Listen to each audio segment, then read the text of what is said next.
Our top story, the political turmoil in the state of Arunachal Pradesh. Now, this has resulted into a fresh BJP-Congress battle.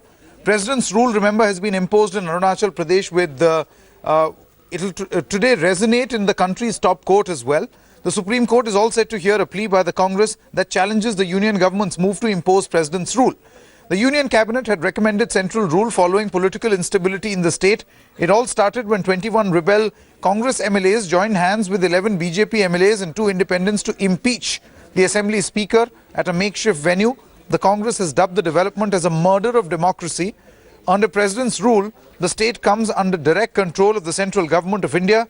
The President dissolves the State Assembly and orders the centrally appointed governor to execute the operations of the state. All right, let's go across to Anusha Soni at this moment, who joins us with all the latest. Morning, Anusha. The Congress party, on its part, is saying that this is a murder of democracy. They have their own reasons to say so, while the BJP feels that the stipulated time, that is 6 months, were already over. It's a constitutional requirement for the imposition of President's rule. What exactly can one now expect from the Supreme Court? What is going to happen?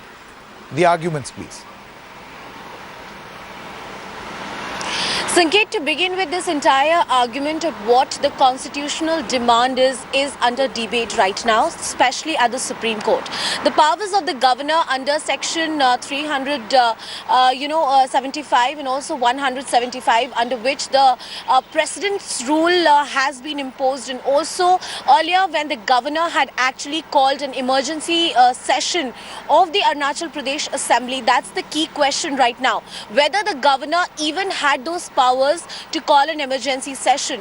Right now, when the President's rule was recommended to the centre, saying that, there's an entire constitutional machinery breakdown and it should happen, even that power of the governor right now is under question, because there have been imputations and accusations of he working under the political influence of the centre. Now, all of this, the Supreme Court 5-judge constitutional bench is hearing. Though the President rule has been imposed, one of the very crucial facets today would be, what does the Supreme Court say on the powers of the governor?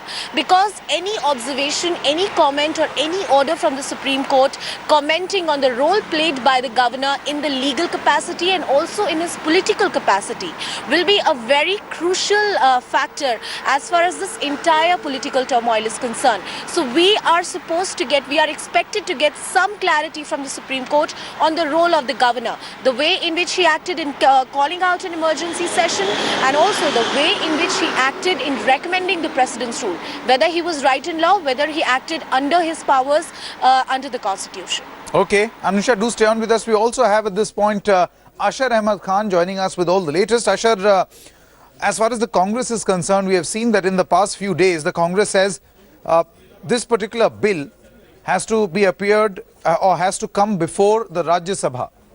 And that's where the government will not be able to gather the numbers to make sure that it sails through. In that case, this is a futile attempt. Well, absolutely, that is what the Congress party is saying. But the plea they are going to take in the court is that the governor, who was a respondent before the constitutional bench, which is going on, says in his affidavit through his lawyers that on the 13th and 14th of January, the session was held. That session, the governor says, is valid. Now, the Congress party is saying, while on one hand, the governor says that session is valid, while on the other hand, the governor, as a representative of the central government, sends a report to the centre saying that in the last 6 months, no session has been held. So what exactly is the position? Whether the governor is playing in the hands of the BJP or not. So this is going to be the specific ploy which the Congress party is going to take in the court today. Ashar Ahmed Khan as well as Anusha Soni, many thanks.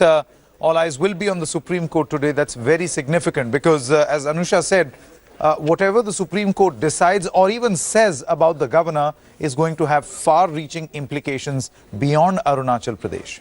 Pathankot Highway, police and bomb squad have reached the spot and at the moment investigating the matter. Let me go across to Manjeet Negi now for more details. Manjeet, what more information are you picking up?